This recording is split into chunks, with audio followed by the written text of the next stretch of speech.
Santoor line म्हणजे 100% recharge. तो अजूनही इतकी फ्रेश कशी? फक्त फ्रेश नाही, रिचार्ज। संतूर लाईन। मुंबईच्या पायधुनीमध्ये चौघांच्या मृत्यू प्रकरणी एक नवीन ट्विस्ट समोर आलाय। डोकाडिया कुटुंबाच्या घरात उंदीर पळवण्याचं औषध होतं। डोकाडिया कुटुंबाच्या घरातील औषध उंदीर मारण्याचं नव्हतं। उंदीर पळवण्याच्या औषधात झिंक फॉस्फाईड नसल्याची सूत्रांनी माहिती दिली आहे। डोकाडिया यांच्या घरात झिंक फॉस्फाईड कुठून आलं असा प्रश्न आता त्यामुळे निर्माण झालाय।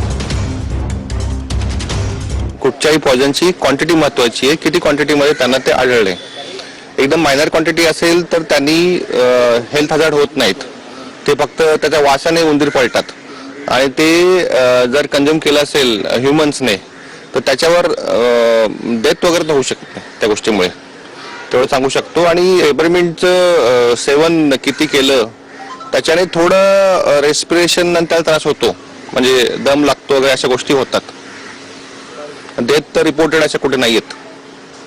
डेथ होऊ शकते जर दम लागायला लागला आणि फुफ्फुसात पाणी वगैरे भरलं तर डेथ होऊ शकते। आणि यासोबत या बातमीपत्रात तुर्तास इतकंच।